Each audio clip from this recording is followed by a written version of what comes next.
Welcome everybody to the Secret Comics Presents Indiegogo. This book is written by me, Nasser Rabadi, and drawn by the fantastic Jason Robinson. Our book contains 4 horror stories, Charlie Finds a Friend, There's Nothing to Be Scared Of, Don't Open the Box, and A Knife in Darkness. For this relaunch, we've also extended our comic book from 20 pages to 22 pages, with the potential to add some behind-the-scenes extras if we hit our stretch goals. Order today and discover what terrors are lurking within.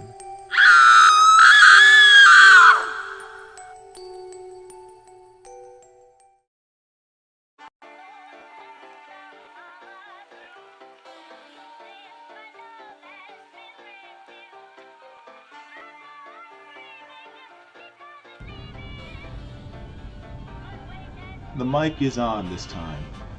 Hello everybody, this is Jason Robinson from Illustration by Design, and I just want to welcome you to my YouTube channel. I'm a graphic artist and illustrator, and I do stuff like the artwork you're looking at on screen right now. It is a page from Secret Comics Presents, a horror anthology comic that I'm currently drawing, and it is about to close shop. There's only 4 days left to be able to buy this comic for as low as $8 from the Indiegogo in-demand store that it's currently selling on. After that, we're going to close the shop because we're going to be getting it ready to go to the printers to be made and then shipped out to all the backers. So I want to encourage everybody, if you haven't done so already, please back Secret Comics Presents. Please buy a copy of the book. For as little as $8, you can get a digital copy for $8, and you can get a physical copy of the book for as little as $10. And if you click on the links that are pinned at the top of the chat, in the description below this video, and also the website is scrolling at the bottom of your screen, www.secret-comics.com.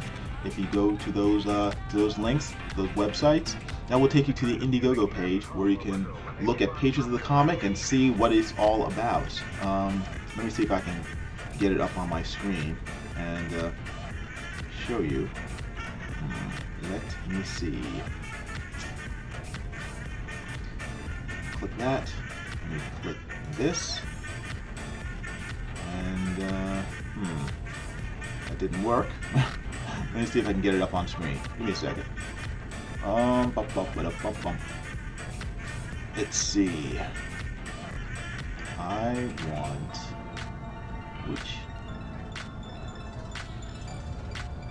Which do I want here?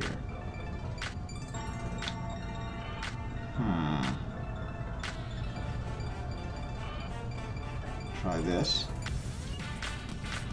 And let me try this. There we go. There it is. That is our campaign for Secret Comics Presents. It is currently at $7,051 raised for the campaign, for the book, by 260 backers. That's 260 people who have bought copies of the comic book, and we've managed to raise $7,051 to print the book and mail it out to everybody. And we're just trying to raise as much money as possible, because the more money we can make with this book, raise with it, the more we can do with it. We have stretch goals if we reach certain price points, and I think the next stretch goal is at $10,000. So it closes in 4 days. I don't know if we can reach $10,000 in 4 days, but we'll see. We only have about $3,000 left to go. As I scroll down on the left-hand side, you can see some of the pages from the book, some of the art from the book drawn by me, and it's written by Nasser Rabadi, in case I didn't say that. And on the right-hand side, if my computer will stop freezing up. There we go. On the right-hand side, you can see the various tiers that you can purchase. You can have your name on the thank you page inside the book, plus get 2 comics for $55. Again, you can get a digital copy below that for $8, a physical copy of the book for $10, and so on and so forth. And just scroll down. There's a tier for every price point, every budget. So even if you are not a multi-millionaire, even if you can't afford to buy a $200 box or a comic book, you can probably afford an $8 or a $10 comic. Let's see, and you can also buy original art from the book. You can get actually drawn into the book as a character for $225. You can buy a page of original art for $250, plus get copies of the comic, and you can also get a torso sketch of the character of your choice for $100, plus a copy of the comic. Excuse me. And again, on the left-hand side, you can see the cover for the book here. Below that is a variant cover for the book, which stars a zombie version of the writer. And again, you continue scrolling down, you can see more pages from the book, that await you once you purchase it. And then below all that, there are small synopsises of the various stories inside. There are 4 stories in the book, and it's I believe it's a 24-page book, I believe. Charlie finds a friend, there's nothing to be scared of, don't open the box, and a knife in darkness. Those are the 4 stories inside the book. So and again, we have stretch goals. $10,000, the book will be extended an extra 4 pages. $15,000, I'll paint the cover, and so on and so forth. So I want to encourage everybody to go to www.secret-comics.com and check out our campaign, Secret Comics Presents. It will be delivered in October, just in time for Halloween, to everybody. Everyone in the United States. If you live outside the U.S., it may take a little longer because of postal speeds. But we're going to send the finished book to the printer this month in August. So we have to close up shop before we send it off, so we know how many copies to print, and we know how many people are going to get books. We need to know that before we go to the printer. So please, if you haven't done so already, please go to www.secret-comics.com. Go to the links in the chat at the top or in the description below this video, and click them and get yourself some great comics. If you love great comics, buy Secret Comics Presents. Okay, with that said, I'm going to continue working on the grayscale tones for this comic book. Let me close that. And the page that you're looking at right now is page 20 of the book. So let me move this a little over so you guys can see it better. Boom, there it is, center of the screen. Let me lock it so it doesn't go drifting off somewhere into the abyss. And let me see if I can zoom in without messing up too much. Boom. Let's see. Is that okay? That looks okay. It looks still a little off center, but oh well. We shall deal with it. Did I get it back centered again? It does. There we go. Okay. But anyway, if you guys have any questions, please feel free to ask. I always have to double check and make sure my mic is on. Last time I spoke for about 10 minutes and realized, hey, my mic is not on. Hey, Jeff Potts, how you doing? Good seeing you.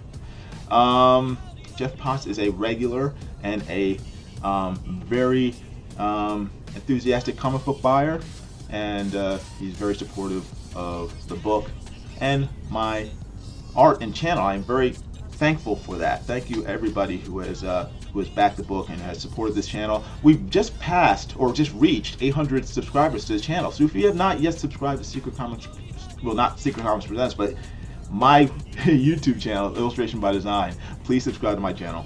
It would be a big help to me. And when you subscribe, make sure to hit the bell for notifications of future videos.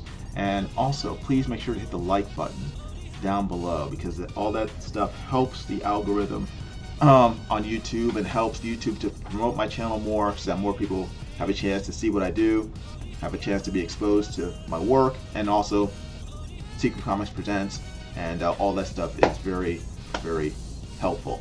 Also, if you would, please share the link out to this live stream. Let people know on social media that I'm currently drawing, working on the book, and so on and so forth. And if you could, please share the link to Secret Comics Presents to your friends, family, enemies, the mailman, the butcher, everyone you know, cats, dogs, it doesn't matter. Let them know that the book exists, because the main thing holding the book back is that not enough people know that it's even being made. So the more people who know it's being made, the more people who might see it, like it, back it, and support it. So and all that stuff is free. It doesn't cost you 1 red cent, but it is very helpful to the book, to me, and to Nasser. So thank you very much for your support. I appreciate it. Now let me see here. Let me zoom out so you can see the whole page. That is the whole page here. And I'm gonna just start doing gray tones on it. And hopefully make it look a little better.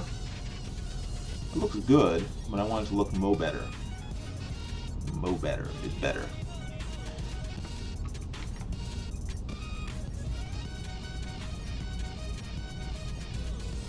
And also, let me pop out the chat so I can see if anyone says anything during the live stream.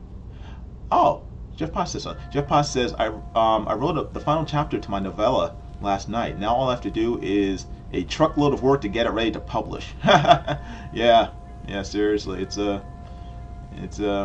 I'm not a writer, but writing seems kind of tough to me. People always ask me, say, "Oh, when are you gonna do your own comic?" I'm like, whenever I come up with a decent idea that is worth making into a comic. So hats off to Jeff Potts and other writers out there who are able to dive in and turn their ideas into actual stories. I have not been able to do that as yet. It's kind of daunting to me. So let me see.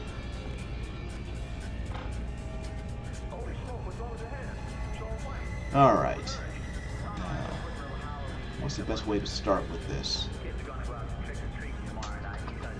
I guess just we'll first just fill in the whole thing with gray, and then start whittling away at it.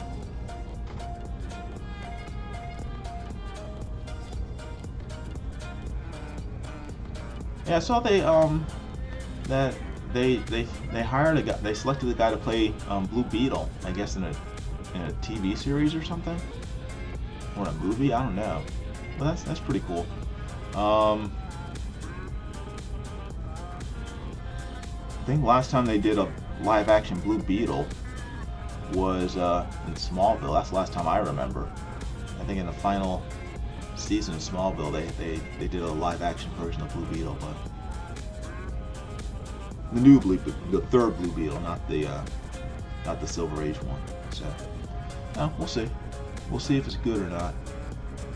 I was not enthused about their choice to play Batgirl, the new Batgirl, because they hired a black Hispanic to play Batgirl, and Batgirl is not black or Hispanic. She's a ginger, so that was poor casting on their part, but oh well. Maybe yet another movie I don't see. Or TV show, I don't know.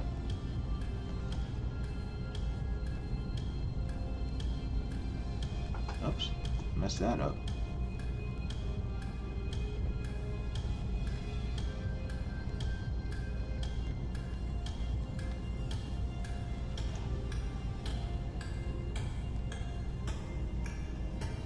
Why did I keep hitting the wrong key?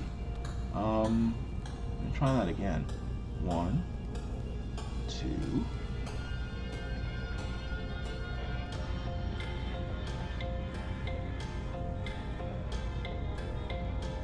I got it, but I got too much. Try one more time. 1, 2,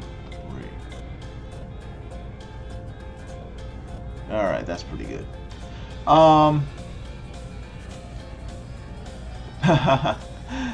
Riffbot says, daunting. You're doing the lion's share of the work already. Writing is nothing. I mean, you have to have a good idea to make a comic, and I have yet to come up with a good idea. So that's the daunting part. I mean, I've been drawing my whole life, so drawing is not easy, but I don't stress out about it like I do with writing, because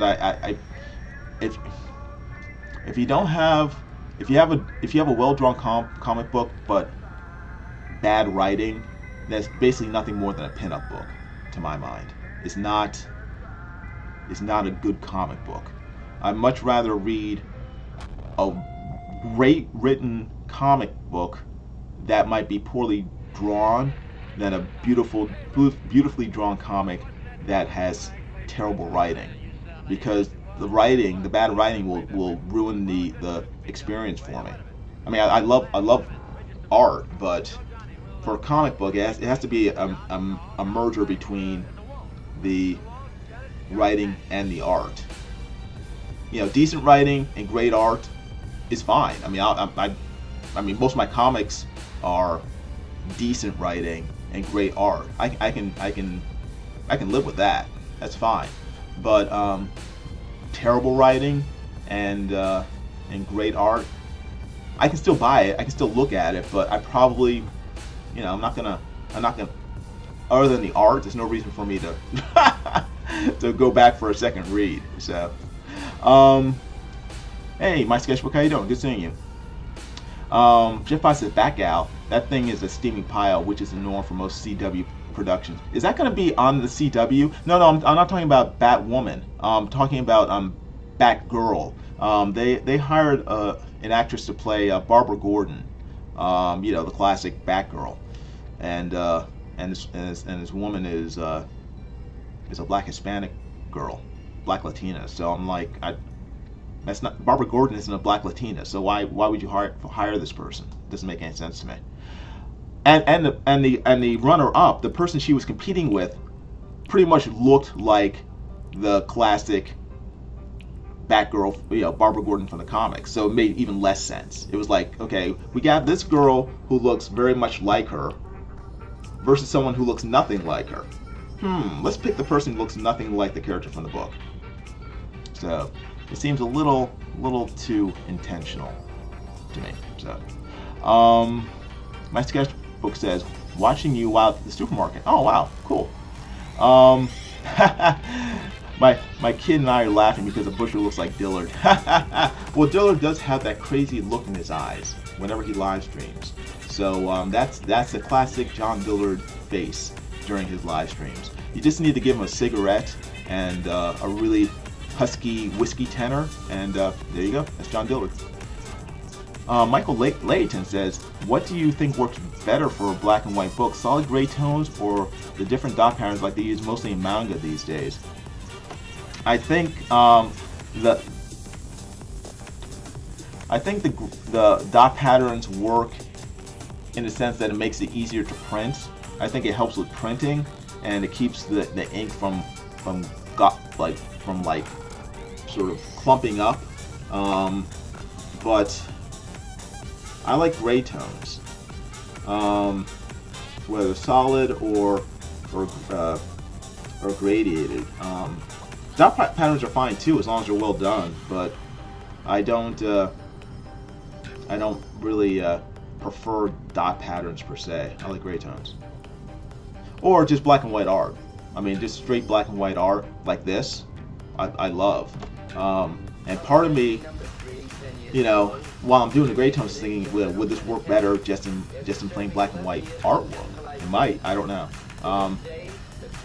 Jeff Potts says, well, Jason, what kind of stories do you like? I like superhero stories. Those are my favorite. Vin Marie says, are you saying Nasser is terrible at writing? No.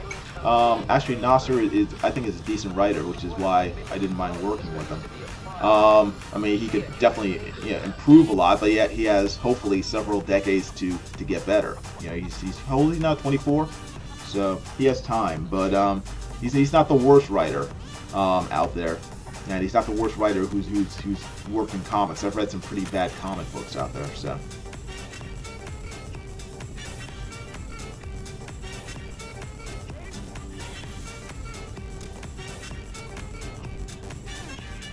Sorry, I take a drink.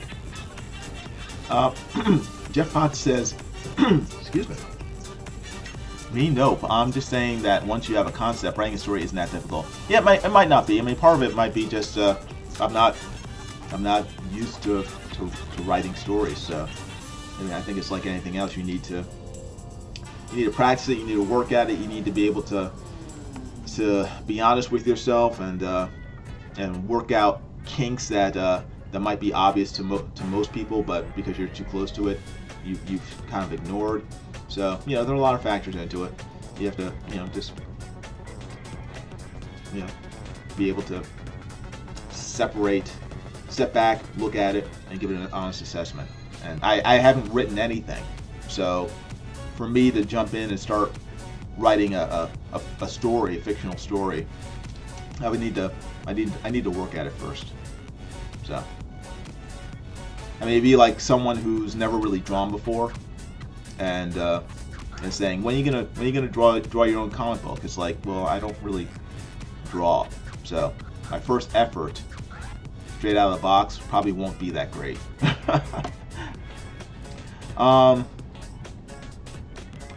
My sketchbook says, great art and decent writing can carry a book for so long, but great art with bad writing will only sell once. Yeah, I mean, it's like when I bought Spawn when it first came out. I read it, I liked it. Okay, let me put it this way, because Spawn had Tom McFarlane very wisely got professional writers to write the first few issues of Spawn, as opposed to when Tom McFarlane got his own Spider-Man book. Okay, and I love Tom McFarlane's artwork, and I loved him on Amazing Spider-Man. But when he got his own Spider-Man book, and that, he bought the first issue, it was, sold like over 1 million copies because everyone loved Tom McFarlane's art. But he'd never written a comic book before, and you could tell as soon as you read that first that his Spider-Man was so badly written. It was so terrible. It was a terribly written book, written by Tom McFarlane and drawn by him, and people bought it because it was drawn by McFarlane. But once they read the writing, or didn't read the writing because the writing was almost non-existent. I got the first issue. It's like, oh wow, this looks great. It doesn't make much sense, but it looks great. Got the second issue. I was like, okay, it still looks great, but there's no story to it. It's basically just the lizard just growling and running around chasing spiders. It was so bad. I never bought a third issue. I couldn't. Even though I love McFarlane's art, I could not justify spending. I think it only cost like $1 at the time. At the time, maybe $1.25. I couldn't even justify spending that on the book. It was so bad, and then it just got worse. So, you know, yeah. So I mean, even if you have great art, you need at least decent writing in it to carry the story forward. Otherwise, you know, at least for me, it's like I can't justify continuing to buy a book that's just really badly written. So, or just the writing is just terrible, so bad that I can't, you know, keep going. Sorry, I'm getting over a cold I've had the past couple weeks, so excuse me, excuse my coughing. And plus I'm not used to speaking for long periods of time. Let me see. Vim Ree says, I think the art sells. Okay, got it. I think I read that one. Michael Layton says, as good as Jeffrey Wright is, he's not Commissioner Gordon either. So it was expected that they go this route with Barbara. But the with Jeffrey Wright, it's sort of like a I want to say it's like an Elseworlds. It's that's the one with what's the Twilight Boy as Batman. Is that Batgirl supposed to be from that universe? And I don't even know if it's is it a movie or is it a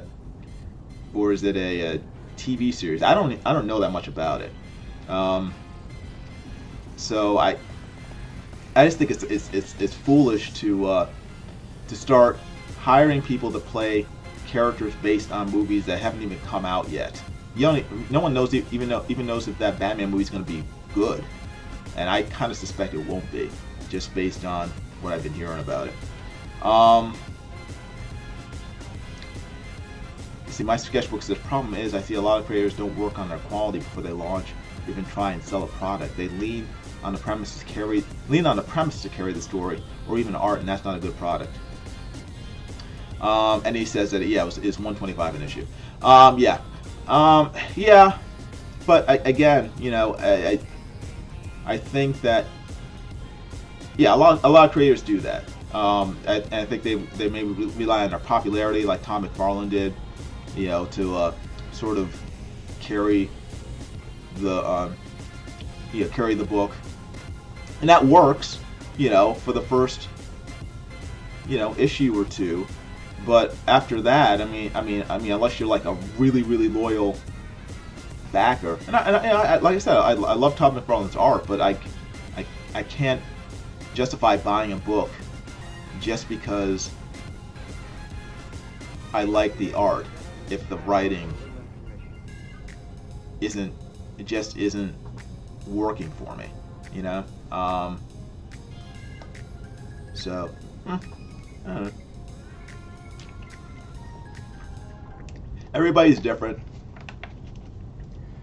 And I'm too broke to toss my money to artists just because I like their art. So maybe I should become rich so I can afford to do that one day.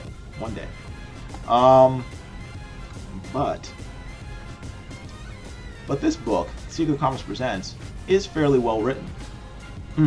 Despite being written by Nasser. So I encourage everybody to go back it and read for themselves. Because, like I said, it's going to be closing in 4 days, and then after that, you won't be able to get it for as little as $8. You might be able to find it on eBay, but we shall see. All right, let me start doing gray tones on here. Let me see. Nope, already messed it up. Dagnabbit. See? Boom. There we go. That's better.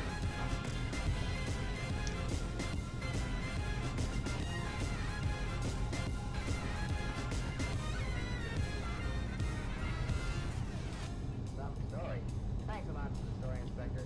I'm sure we got enough.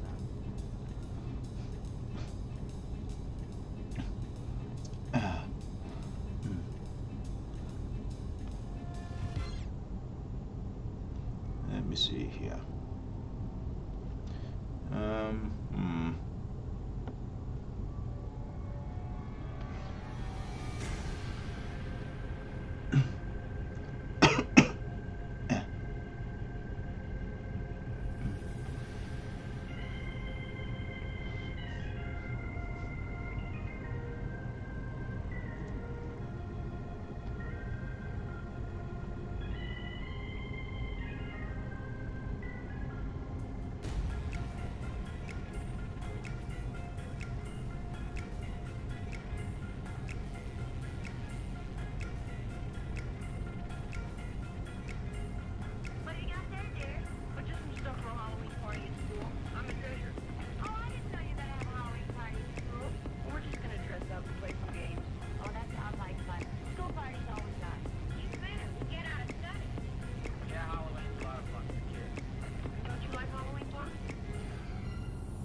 Hope you guys are having a good day.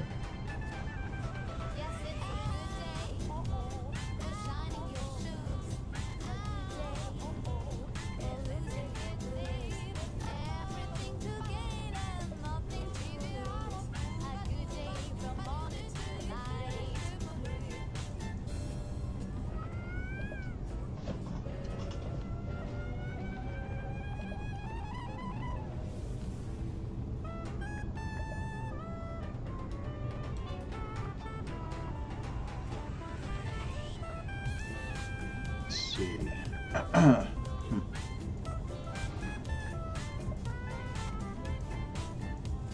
Nope, that's not right.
Zoom out.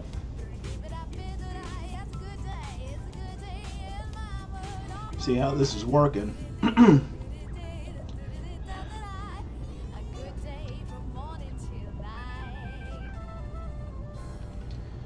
Huh.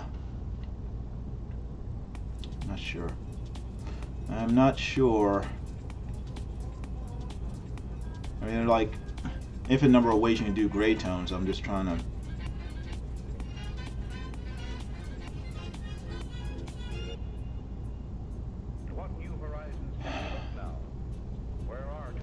I want to look dramatic, but not. I want to cover everything up. That's the thing.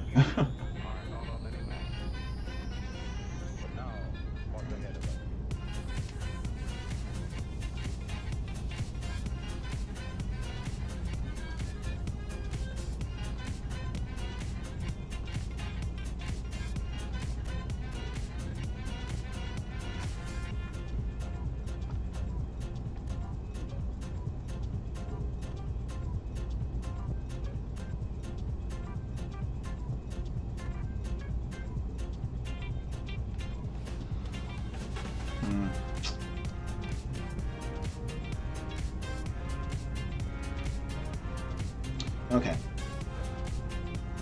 Okay. Excuse me. Pardon me.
see, it's 4:20. Sorry, 4:12. So, live stream's gonna last for 2 hours, so it'll end at around 5:30. So I just need to keep an eye on the clock, just to make sure that I don't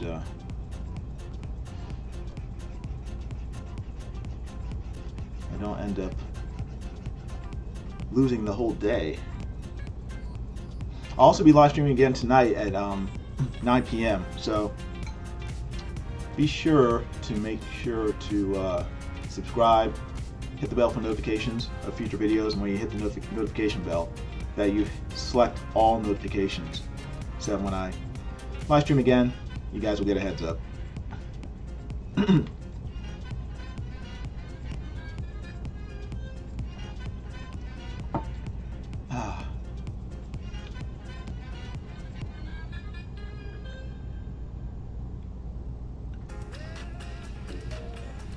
I'm just trying to, excuse me, I'm just trying to make sure I get the lighting somewhat decent.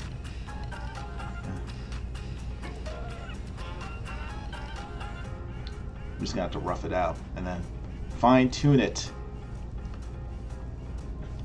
When in doubt, rough it out.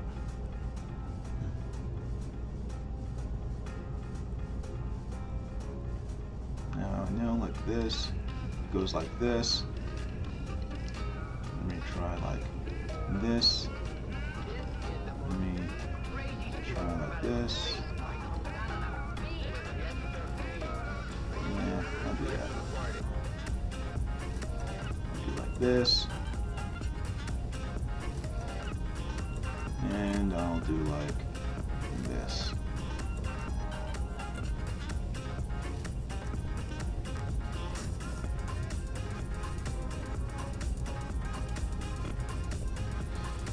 Alright, let's try that. Throw all that in.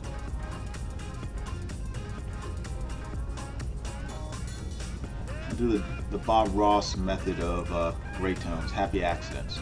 I'll just start filling stuff in, and if it works, it's just this is a happy accident. Alright. I can sort of visualize it in my head, but getting that to match what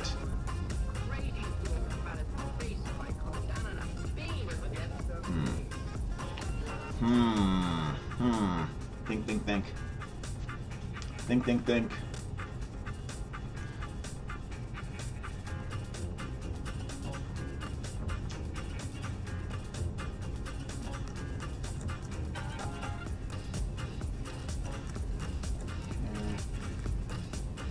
Do all this like that.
Again, I'm just kind of roughing it out, trying to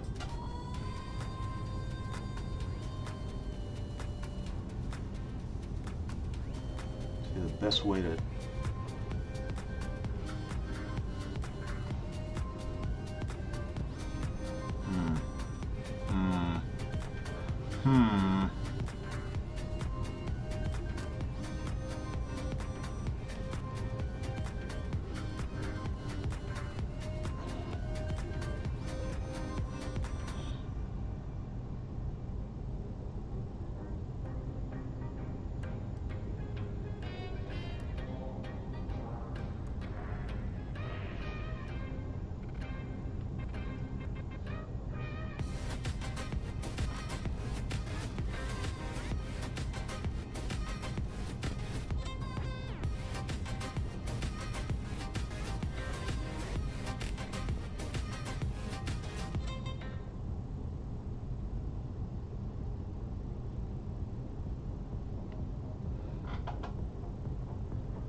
WEAF, New York.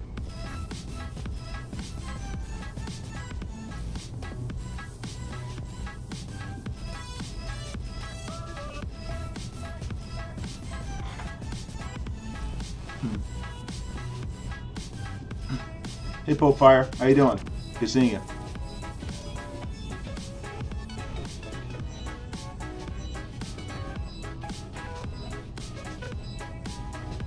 Hope you're doing well.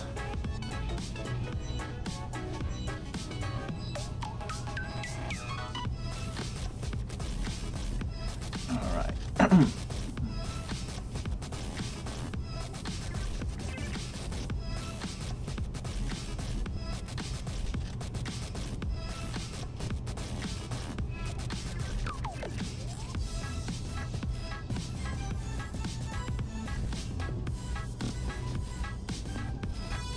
Let me see. Increase this.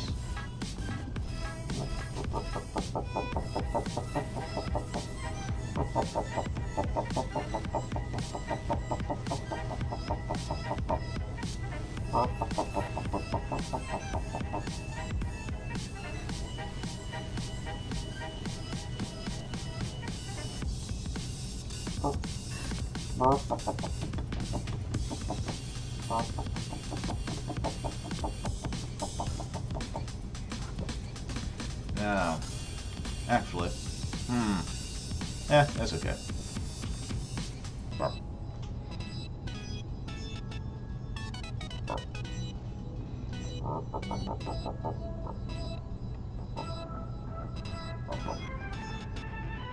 Leave that.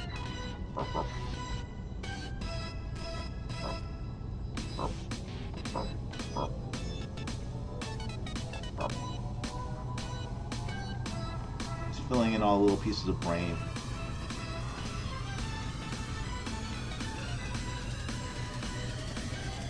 All the little pieces of meat hanging out.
Gotta work on that. It's not quite, pardon the pun, cutting it for me. Pardon the pun, but it's not quite cutting it for me.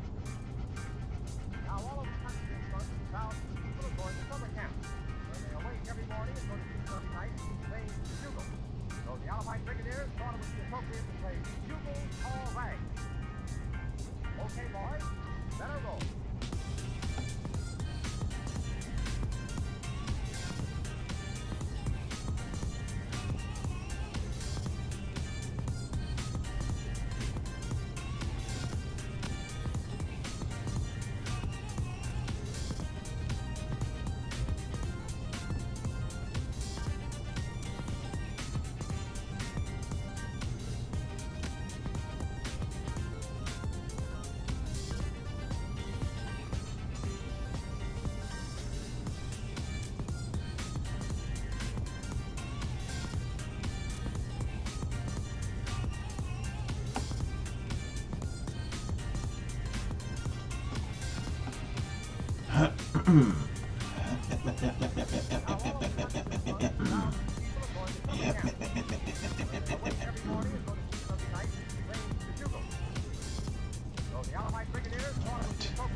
Everybody's so quiet today.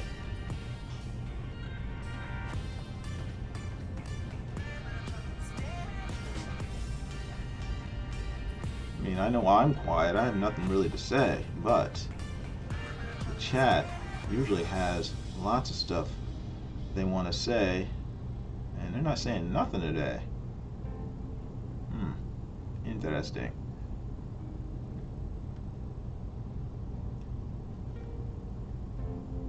Anybody watching the Olympics? Anybody doing anything exciting or anything?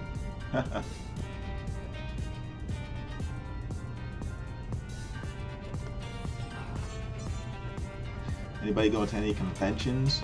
Any comic book conventions? Anytime soon? I know San Diego Comic-Con had their like online thing. I am not into that. I think that's just kind of dumb. They keep sending me, I guess, like emails about, so well, we're gonna have an online event with blah blah blah. It's like, so I'm not gonna show up. Jeff Ponson says, "Is this an invitation to shout?"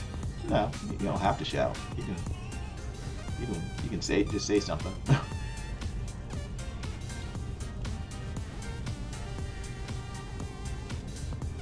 But yeah.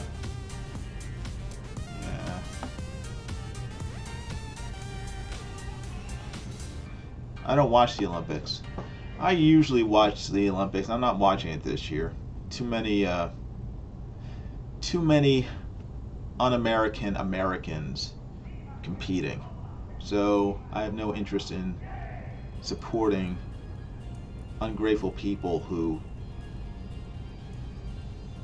go represent the United States only to insult the country that gave them everything they have. So I have no interest in showing them my support that they can't support their own country. Alpha Proto says, "Why are we shouting?" I don't know. You don't have to shout. Because when you become stirred up, when your emotions control your actions, it affects not only yourself, but the people around you. Psychologists find that control of emotions can be gained by understanding the stimulus-response patterns. When you have certain experiences, you respond with various emotions. Stimulus response. Just as this sort of stimulus produces this sort of involuntary muscular response.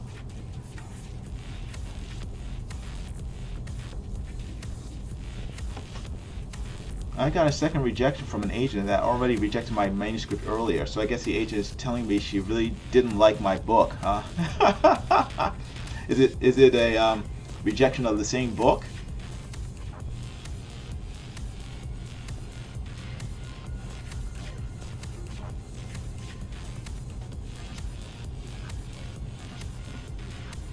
Nature endows us at first with three general patterns of emotional response. Maybe you should try another agent. Is the response to the primary stimulus of warmth, something interfering with our behavior.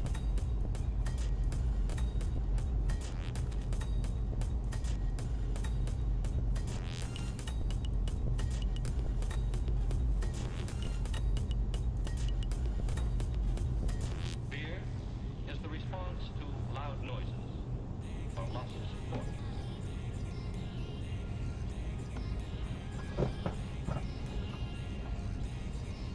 And the emotional response to love is usually the result of a show of affection.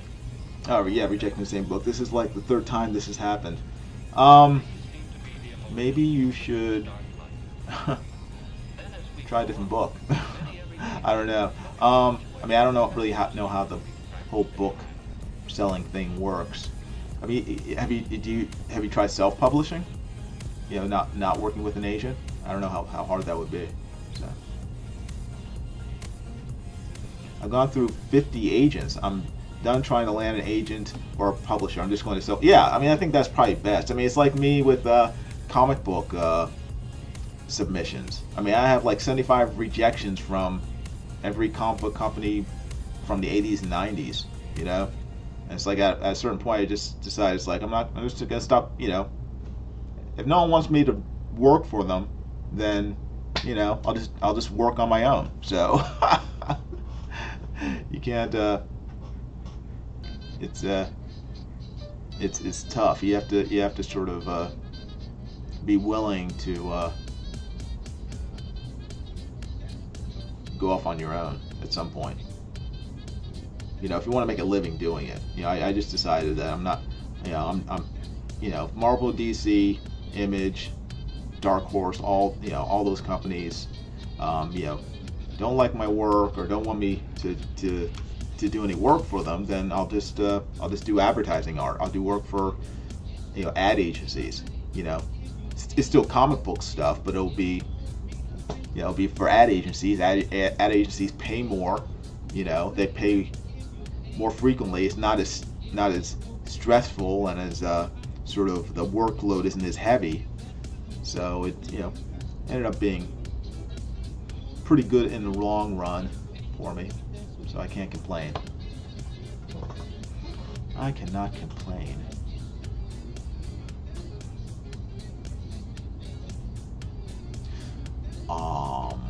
What am I doing here? What am I doing here?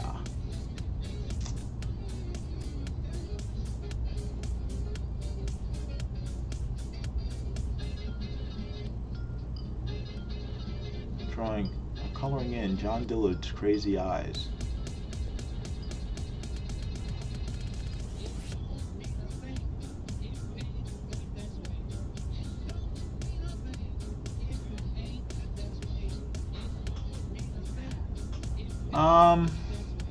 Novella I'm writing is my lost leader. I don't know what that means. What's a lost leader? You'll be able to get a free PDF of the novella when you sign up for my newsletter. So is it? I guess a lost leader is something that's free to get people interested in your work. Ad agencies aren't likely to steal your IP and not credit you on your work.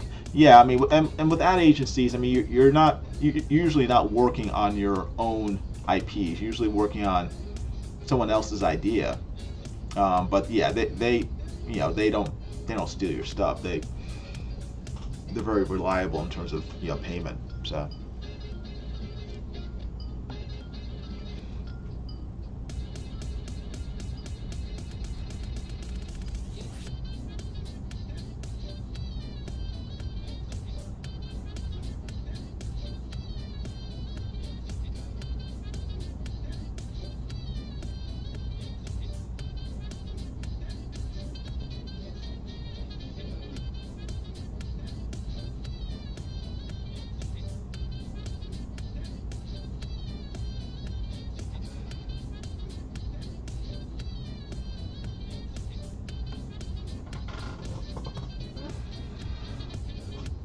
After Proto says, I always told myself I would work for an ad agency, but they all want a degree or equivalent. That, and I have no advertising portfolio. I've never had any ad agency ever ask me for my diploma, my degree, or they don't care. They literally do not care. They don't care if you went to school for well, I do graphic design and illustration. They don't care if you have a degree or not. They care whether or not you can do the work and whether you can use the various programs that they require you to use. Outside of that, you know, you could have a kindergarten education and do work for an ad agency. So, I mean, if you want to actually work in studio for an ad agency, I'm speaking as a freelancer, you know, working out of my home. If you want to work in studio for an ad agency, again, they don't require you to have a degree. They just want you to have a certain number of years of experience. Sometimes they'll want you to have a 4-year degree, but usually not. I mean, they don't really care. What they'll usually do is give you a test, some sort of test to make sure that you know the programs, you know how to use them, so that, you know, once you get hired, you can be put to work. But they don't require like a, they might, but 9 times out of 10, they just want you to be able to do the work. Jeff Potts says loss leader equals free, giveaway to generate buzz. Okay, gotcha. I gotcha.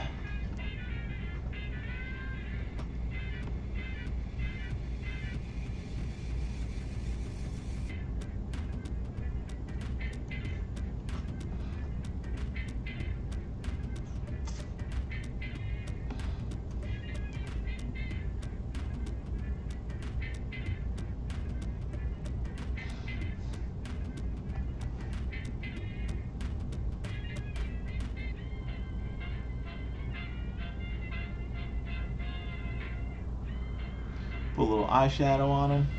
There you go. Look how pretty he looks.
Jeff Bosch says, I'm still trying to figure out what to do if someone wants a hard copy of the book. I think I might have to I might do an initial print run of 250 books and sell them from my website. That's probably a good idea. Do ad jobs tend to use the same programs? Yeah, I mean, they all tend to use Adobe Suite. So, you know, that'd be Photoshop, Illustrator, and Adobe InDesign. So basically a photo program, a photo slash what is it called, a bitmap raster image program, a vector program like Illustrator, where you can do like sort of hard-edged illustrations, and then you need a layout program to put all the art and the text together, like Adobe InDesign. So those 3 programs, if you know those 3 programs, you know you have most of the knowledge you need to work at an ad agency. I mean, that might require you to use what's the other Adobe one? Adobe the video program. You know, if they do video work, but it just depends on what you want to do. You know, you don't necessarily have to know video work to work at an ad agency. So it all just depends.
How do you get good at graphic design? I can do illustrations, but my graphic design is weak. Practice. That's the only thing I can say. I mean, graphic design it's similar to illustration, but I mean, graphic design is the ability to put images and words together in an appealing manner, and that is tough. That can be tough. Yeah, I was always a good illustrator, but being a good graphic designer takes a certain set of skills. You can be a terrible artist and be a fantastic graphic designer. Let me put it that way. You have to have a good sense of design, what works well with what, the use of color, the use of sizes, the use of styles, and being able to mix them together. Again, using both words and images, whether they're pictures, illustrations, what have you.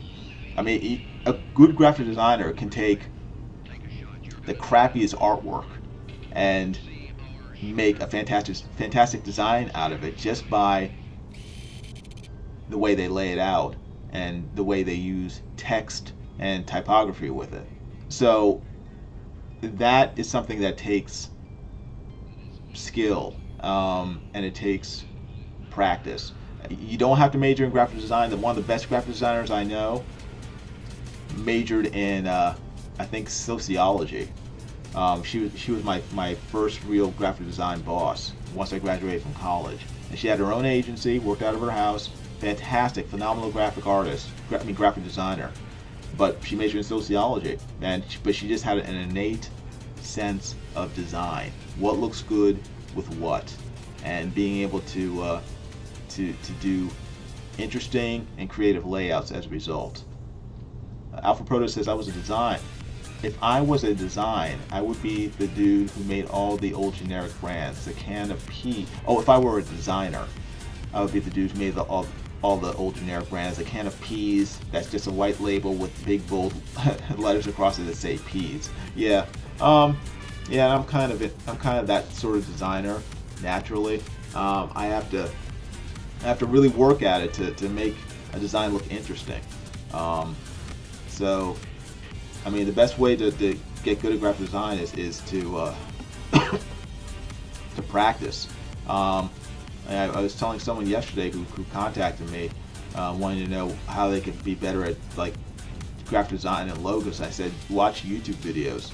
I mean, there are tons of YouTube videos out there about how to design logos, how to do graphic design. I mean, there's so many free resources available, especially nowadays with the internet, that, you know, there's no, if you want to become a better designer, you can, for little to no money, just by going on the internet, going on YouTube, you know, signing up on LinkedIn and taking some of the classes available there for free. There are just almost an infinite, you know, infinite well of resources for people who want to get better at design. So I encourage you to look into it. I mean, you know, if you want, one thing you can do, which is really easy, just Google, you know, cool graphic design or good graphic design, and then look in images, and that will show you tons of great design. You know, and just look at it and copy, paste, just like you would if you're an artist. You want to be better at drawing comic book characters. You know, you look at really good comic book artists, and then you copy them and you try to emulate what they've done.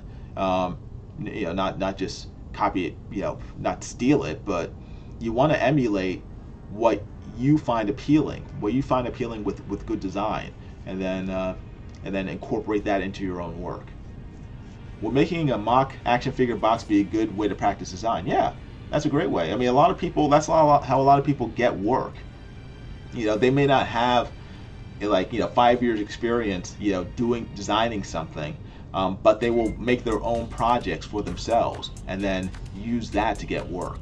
I know one artist who wanted to work with He-Man, you know, for a long time, and so he just started doing He-Man illustrations on his own, and then he would send those to potential employers, and he ended up getting work, and now he's been doing you know, package design for He-Man and other toy companies.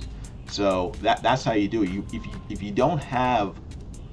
If you haven't gotten a job doing what you want, make your own job doing what you want, and then use that as portfolio pieces to get jobs that you want to have. So that would be my best suggestion.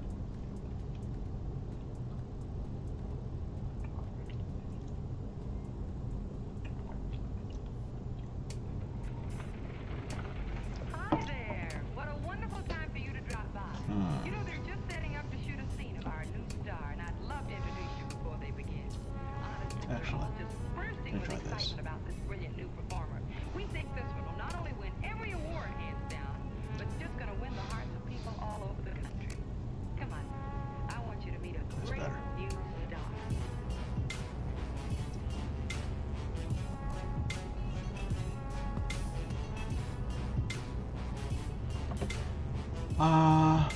Oh, Alfredo says, thank you. This is all great advice. Oh, thanks. I just made it up. No, I'm kidding. No, seriously. That's the best advice I can give you. Just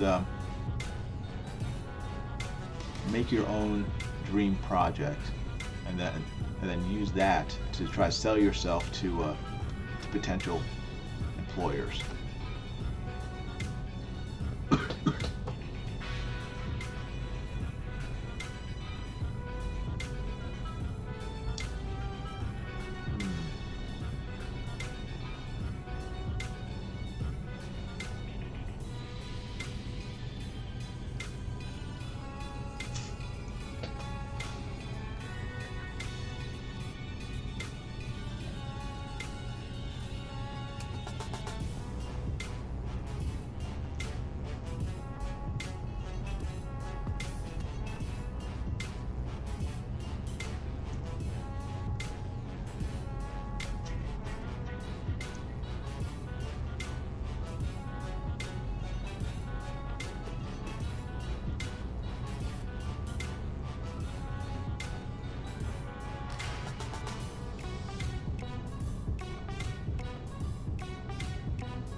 Let's see if this works. I don't know if it will. I don't know if it will. Oh.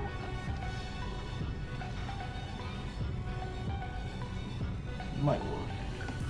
Nope. It didn't work. Nope.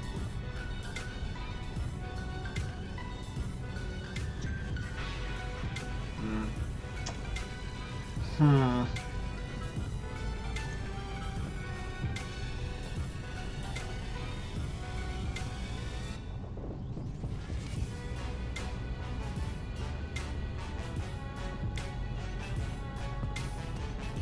don't know. I don't know. I do not know.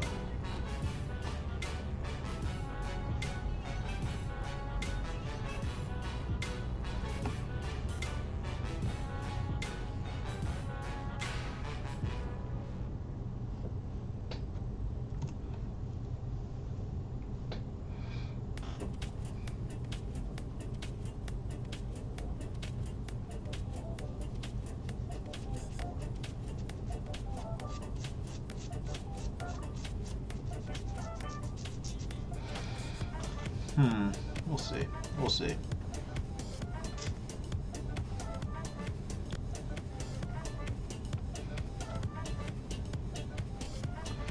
We shall see. Oh, I saw the Fast and Furious 9 the other night. That was a bad movie. I knew it was going to be bad, but it was just, it was, I mean, I got what I wanted out of it. It was a fun movie in a sense. You know, you see a lot of sort of ridiculous stunts, a lot of, a lot of action and stuff, but I mean, it's just, it was bad. It was. The thing is, I don't mind because I went into it watching it knowing that it probably wasn't going to be great. So I mean, I'm not mad. I enjoyed the movie for what it was, but it was yeah. I feel bad for them because it doesn't have to be. They don't have to be bad movies, but maybe it's just easier for them to to make really poor movies. I don't know. Alpha Pro says, "Dang, I am far behind. The last one I saw was Fast 5. Does Hobbs and Shaw count as a fast?" Yes, it does. Hobbs and Shaw is a Fast and Furious movie, and it does count. And Hobbs and Shaw is a good movie. Hold on, what am I doing? What am I doing here?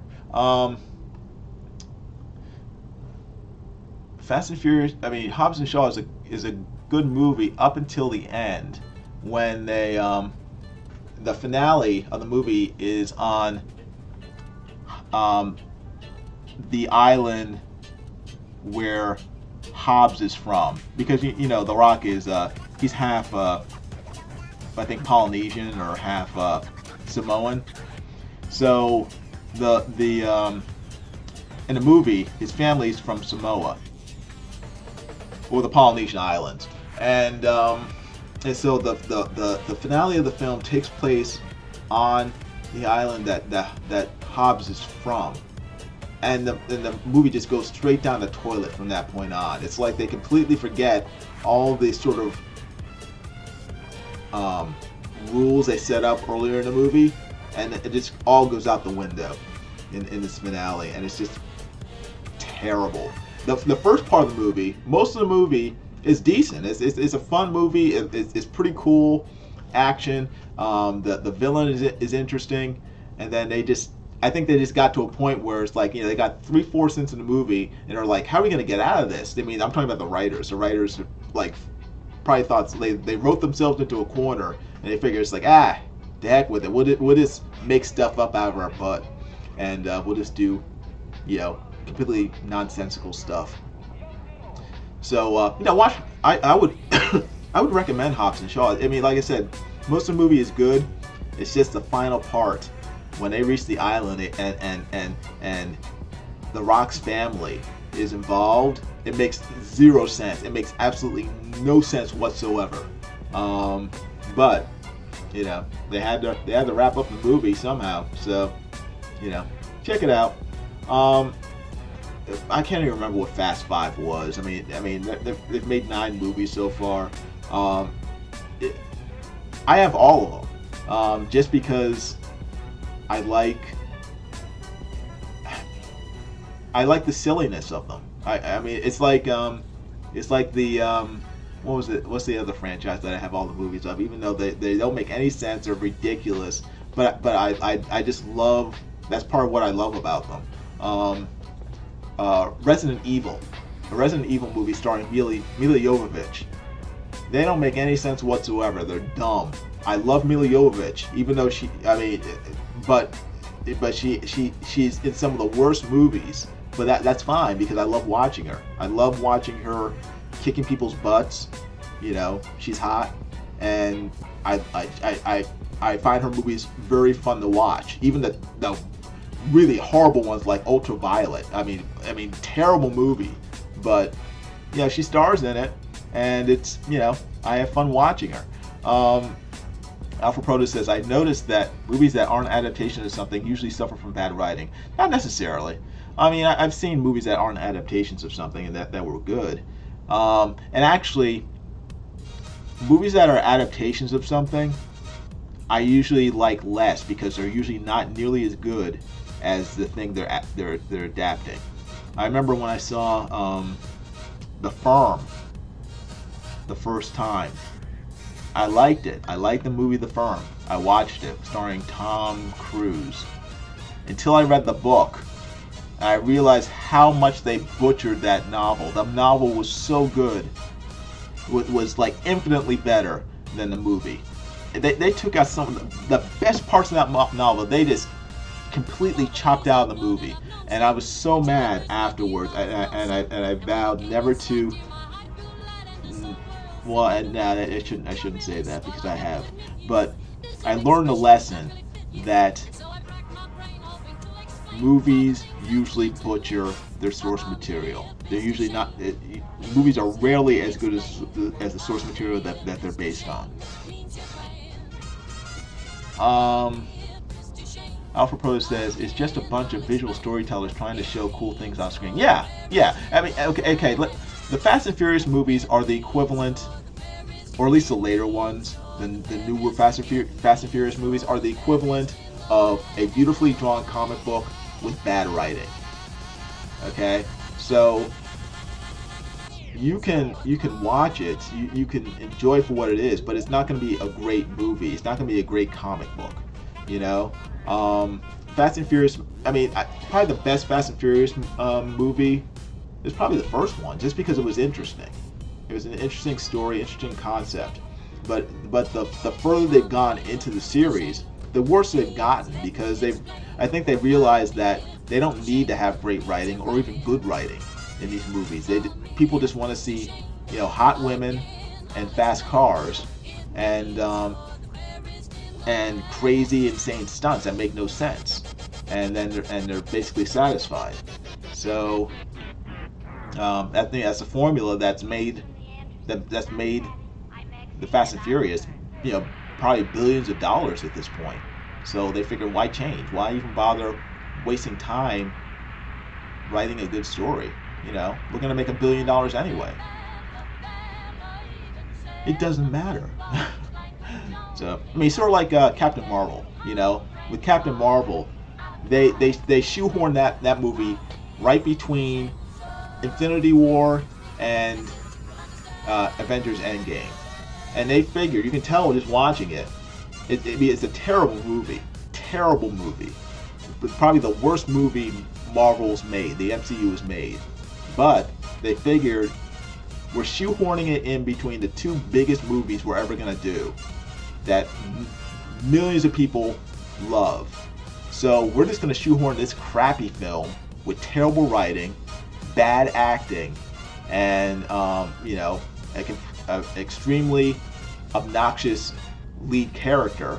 We'll just shoehorn it in between these two movies, and it won't matter because it's going to make $1 billion anyway. Who cares? And they were right. It made $1 billion just because they knew that fans and and the unaware would blindly go to the theaters and plop down money, under the after giving them the impression that this movie was somehow important to Avengers Endgame, which it wasn't. It was completely useless.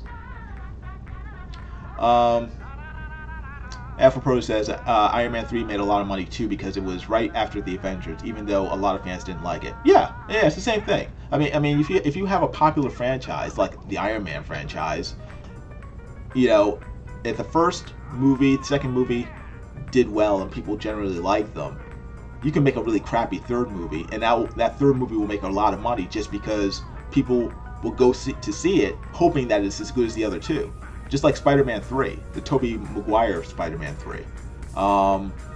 It made a lot of money, but it was a crappy movie. But you don't find that out until after you've paid your money. By that time it's too late. You don't get your money back afterwards. There are a lot of movies that make a lot of money just based on the goodwill of people who have been sort of tricked into watching it because previous films have been so great. So with Fast and Furious though, you don't have to worry about that because most of the movies are pretty bad. So going into it that's going to be a bad movie. But I watch it anyway because I like, there's some bad movies I like. I go to see them because even though that I know that they're going to be bad. Sort of like kung fu movies. I don't go to kung fu movies expecting great dialogue or great acting. I go to kung fu movies to see people getting kicked in the head. And, as long as I get that, I'm more or less satisfied. So, and that's why I'm kind of not looking forward to Shang-Chi, the new MCU Marvel film that's supposedly about the master of kung fu. Because if you look at the trailers, there's very little kung fu in it. So why would I waste time and money on a movie purporting to be about the master of kung fu when it's basically just a CGI fest where there's very little kung fu and there's a lot of stupidness that I don't want to see in a kung fu movie. I don't know. Once you get people into a pattern, says Alpha Proto, it's hard for them to break it. People have been complaining about The Simpsons and WWE Night Raw for over a decade now, but they have a routine of watching. I haven't watched The Simpsons in over a decade. No, over two decades. It was probably in the 90s when I stopped watching The Simpsons, because at that point it was getting boring to me. It wasn't funny to me anymore. It was just boring. I stopped watching it. If you're still watching The Simpsons after 30 years, you got a problem, because The Simpsons is Simpsons died decades ago. It's been lame for so long. I don't know why anyone would keep watching The Simpsons unless they're just new to it. It's the show is new to them, and they haven't been watching it. I don't know anyone who's watched it for 30 years and is still watching it. Let me put it that way. And I've never watched wrestling, so I don't know. I mean, wrestling is another thing. It's like it's bad, but you watch it anyway because you like watching corny stuff. I mean, I kind of put that in the same realm as Fast and Furious films and Mila Jovovich movies. Alpha Pro says people have turned into both for decades, same time, same day for decades. They complain but still watch out of habit. They are trained to watch it. I don't watch anything out of habit. I mean, I loved the CW shows, the superhero shows, and then they start getting really stupid. I just stopped watching them. I don't have time to have it wait. I don't have enough time to have it wasted on garbage. So, or even comic books. I mean, I'm a big comic book fan. I've been collecting comic books or reading comic books since I was 4. So it takes a lot for me to stop buying comic books, but after a certain point, it's like I just stopped buying Marvel and DC comics because they're just putting out trash. Why would I continue to waste money and time on books written by people who insult, you know, me, you know, my beliefs and customers in general, you know, through their writing? I have no time for that. So yeah, I don't. I guess I can't. I don't understand the idea that you would watch something that you hate just out of habit. I can't do that. I don't have enough energy to do that, or money, or time. You know, I'd rather spend my time, energy, and money on things that I enjoy. And you know, so that's what I do. Life's too short. I can't spend it watching garbage. Or if I do, it has to be garbage that I enjoy. You know, like Fast and Furious. I'm more than happy to watch garbage, but it has to be garbage that I actually enjoy.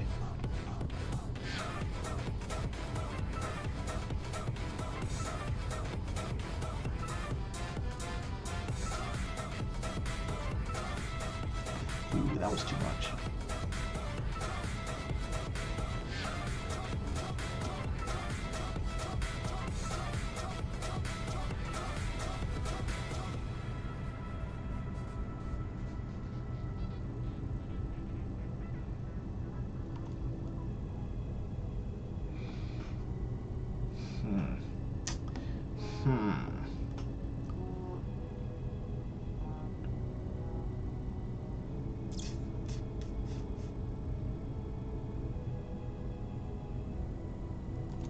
Too much.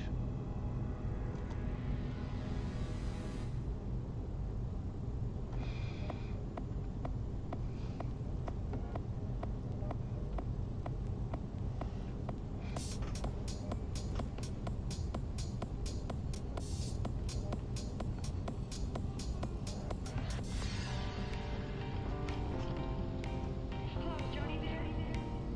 Oh, Jody? Look, I've got an idea.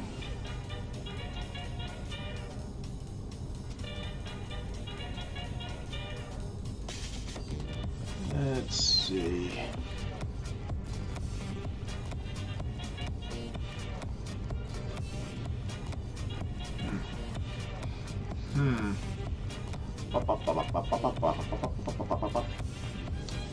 Alpha says the Simpsons have personally offended me on more than one occasion, so I stopped watching. Yeah, I don't. That's not what bothers me about the Simpsons or Family Guy. I mean, both those shows, you know, say and do things that offend me, but that won't make me stop watching a TV show, especially one like those. I mean, the entire point of the shows is satire and mockery of whatever. That didn't bother me. It just got boring to me, and kind of just lame. It's all the funny stuff that made me like it. It just wasn't funny anymore. So I stopped watching. The first time I was like, it's just a joke, but they kept doing episodes against my beliefs as moral show. Yeah, that's fine, and that's perfectly fine. I've done that many times with many shows. So I mean, everyone has a certain tolerance level in terms of what they're willing to put up with, and if a show breaks that for you, stop watching it. I've lost count of the number of shows I've just stopped watching because they showed something that just offended me or disgusted me, and I have no patience for shows that do that, you know, on a regular basis. So yeah, do it. That's fine. Then I was like, oh, they really don't like people with my beliefs, do they? I should stop supporting them. Good. You should stop supporting them then. It was a bummer because most of my humor was shaped by The Simpsons, but they clearly hate me. Oh man. Yeah, that might be true. So, but yeah, I mean, I've lost count of the shows that I've just stopped watching. And it might be shows I love, and I drop them like a bad habit because again, I don't have time to waste. I don't have time to waste on garbage that is, you know, that is made to basically made to insult me.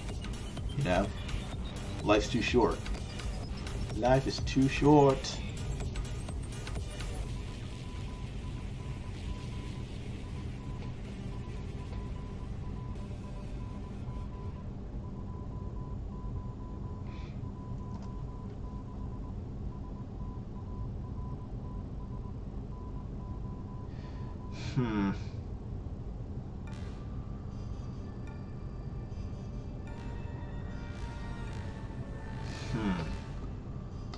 Alright.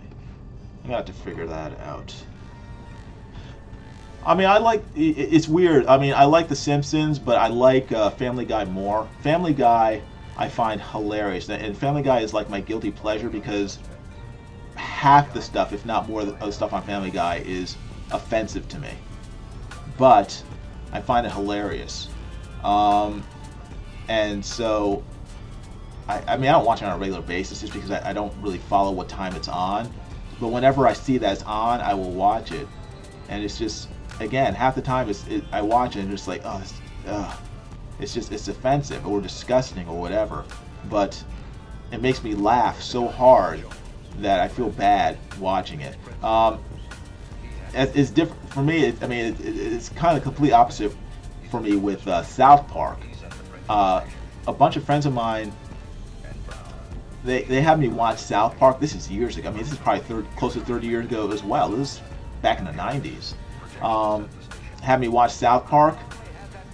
Completely turned me off because it was so crude. It was so obnoxious. It was so offensive to me. I could not watch it anymore. And I don't like South Park at all, really. I don't think I've watched it. I may have watched a couple episodes since then, but it's just ugh, no. So everyone's different, you know. For me, Simpsons became completely boring and irrelevant, and it's been just dragged on for probably a good 2 decades too long. It should have ended in the early 2000s. The Simpsons, by all rights. And Family Guy to me is my sense of humor in the sense that it continues to be funny, even though I may find it offensive in some ways. It still makes me laugh. Whereas South Park, I just find offensive. I don't laugh at it. I watch it and I'm either disgusted by it or I'm just offended, so I don't watch it. Family Guy at least makes me laugh a lot, so I can watch it. Alpha says Marvel Comics did the same. Marvel Comics did the same. My mouth is like, I need a drink of water. Marvel Comics did the same thing. It's always one little thing I would ignore, but over time, so many grains of sand turns into a heap. Oh yeah, Marvel Comics stopped being good, I would say, the cutoff date that Marvel Comics just turned into complete garbage was Kelly Sue DeConnick's Captain Marvel. When they turned Carol Danvers from one of the most likable and interesting, C-level characters Marvel Comics had, and she was never A-level or even B-level. She's always been like a C-level character, but she was fun. She was a fun, interesting character. They made her into an alcoholic. They had her in one of the hottest costumes around. She was awesome. She was everybody's friend. Everybody liked her. And then they just turned her into like a third-wave feminist biatch. Just a hateful, just a unlikable shrew. And then they claim that she's like one of the most powerful characters. It was just garbage. At that point, I guess like 2012.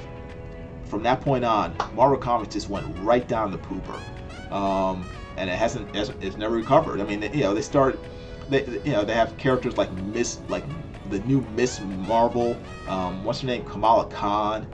The only reason Kamala Khan is even around is because she was created by Sana Amanet, who is Marvel Comics director of. She's like one of the big mucky mucks in Marvel Comics. She's like director of character creation or something. And so she's the one who decides which characters get elevated in Marvel Comics and through the various films, video games, television, stuff like that. She's the one who's like a major factor in who decides what gets pushed in terms of Marvel characters and what doesn't. And that's the only reason that Kamala Khan, the new Miss Marvel, has shown up in major video games, has her own TV show now, and has and keeps on getting put in cartoons, because Sama Amina gets a big slice of the money every time her character is used, because she helped create her. It's nothing more than self-interest garbage. I mean, Kamala Khan is probably one of the worst characters Marvel Comics has created in the past 2 decades. But she gets promoted out the wazoo because Sama Amina wants her paycheck. She wants the residuals that come from Marvel using her character continuously in every format possible. Complete garbage. Alpha Pro says, yeah, Ms. Marvel turning into Captain Marvel was not even subtle. It wasn't a slippery slope. It was jumping right off the cliff. Yeah, she was great as Carol Danvers was great as Ms. Marvel, and then later, what was her other name? Warbird. I think that was her name when the last, I don't know, probably since 2000, because they started calling her Warbird. Yeah, she's a great character, and then they turned her into the new Captain Marvel. Again, giving her to Kelly Sue DeConnick. Who tells people that if you don't like my politics, don't buy my comics. Yeah, we didn't buy your comics. That's why Captain Marvel kept on getting canceled, because people didn't like your comics. They didn't like the way your crappy writing and the way you used a likable character as a self-insert for your own stupidity and ignorance. Alpha Proto says, like 2 different characters, same thing with Deadpool. I'm not sure what you mean with Deadpool. I mean, as far as I've known about him, he's been kind of a goofy, a fourth wall breaking character, and that's when he became popular. I think who was it who wrote it? It was Joe something, who really gave Deadpool his personality after Rob Liefeld created him. But I don't know if Deadpool has become 2 different characters over the years. Maybe he has. I don't know. But he's always been sort of the same goofy character as far as I know.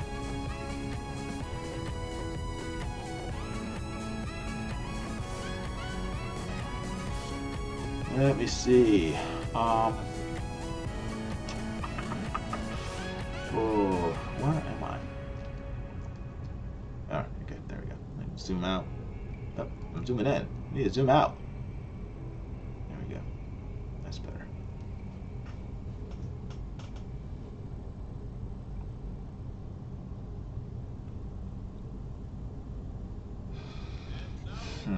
Joe Kelly, thank you very much, Alpha Proto. Yeah, Joe Kelly.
Before Carol Danvers was Captain Marvel, she was never that strong as Miss Marvel. Her powers were super strength, some invulnerability, and flight. I have no idea how all of a sudden she got so OP. Well, I mean, even before she became Captain Marvel, she was pretty powerful because she was first she was Ms. Marvel. She had a certain power level. Then she became Binary in X-Men, where she got altered by the what was that alien type, the Brood. The Brood. She got captured by the Brood in an X-Men adventure back in the 80s, and she was genetically altered by these aliens, and she became super powerful. She became able to harness the power of a star, all this stuff, and she changed her name to Binary, like a binary star. And then after that, she became Warbird, where her powers kind of coalesced, where they sort of shrank down. She wasn't quite as powerful as she was as Binary, but she was still more powerful than she was as Miss Marvel. She was still pretty dang powerful, but they turned her into an alcoholic.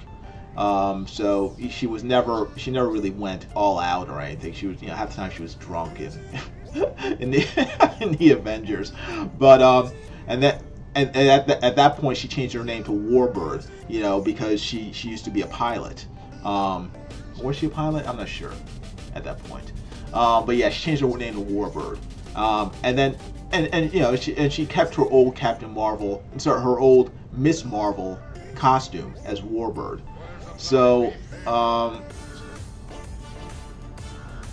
let's see. When I was reading her in Mighty Avengers in the mid 2000s, she was never that strong.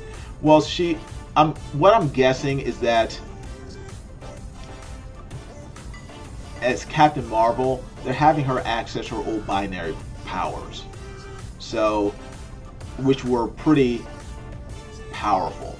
I don't know what excuse they've made in the comics for what, and to me it's not even her strength as Captain Marvel that I find annoying or offensive. I mean, that's fine. It's just the fact that her personality is completely different, than it was, a couple years earlier. I was reading her in the New Avengers with who was writing that? It was Bendis. Michael Bendis was writing the New Avengers, and they had Carol Danvers in it as Warbird, and her personality was extremely likable, just a really cool character, and they just completely did a 180 with that and just turned her into militant feminist woman. It was unreadable, and you could the fans agreed because they stopped buying it. They had to reboot that book so many times because of low sales. It wasn't even funny.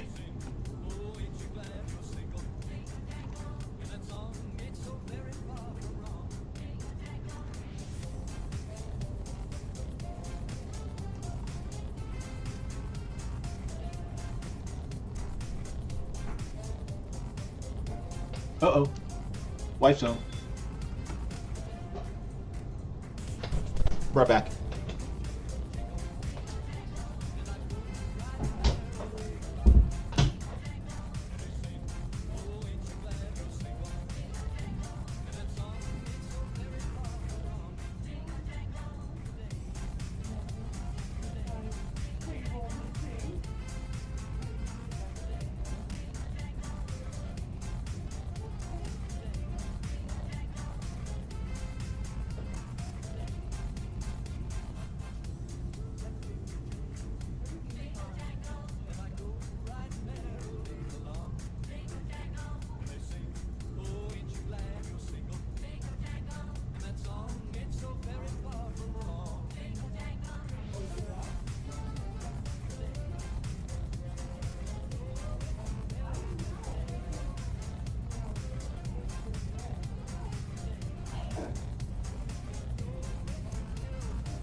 Okay, I had to say hi to my wife.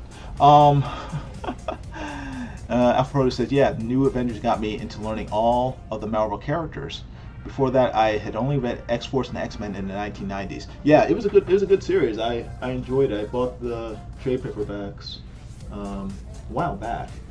I love the art too by what was his name?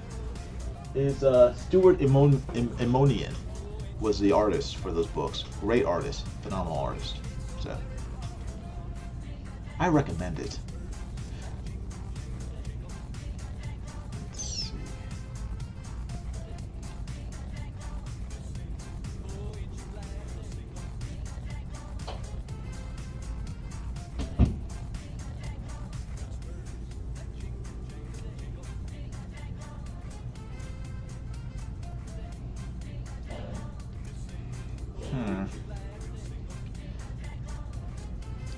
I'm gonna have to keep on. I don't like that. Okay, I'm gonna have to keep on working on this page. Actually, I'm gonna be back at 9 o'clock to do another live stream. So I'll keep working on this page, and hopefully you guys will join me. I want to thank you for hanging out with me. See, 3 people are still watching, which is awesome. Thanks for hanging out. Alpha Proto, it's great talking to you. Hope you guys have a great day. And if you haven't already, please subscribe to my channel. Make sure to hit the bell for notifications of future videos. Again, I'll be live streaming again tonight at 9 o'clock, or maybe a little after 9, just depends. And I will, let's see, be continuing to work on page 20 of Secret Comics Presents, doing the grayscales for it. So, if you would, please share out the stream on social media, let people know about it. And if you haven't already, please make sure to buy Secret Comics Presents on Indiegogo. Again, the link is in the top of the chat, pinned there, and also in the description, and also scrolling across the bottom of your screen at www.secret-comics.com. There's only 4 days left to buy the book, buy original art from the book, like this page, and to get art commissions from me.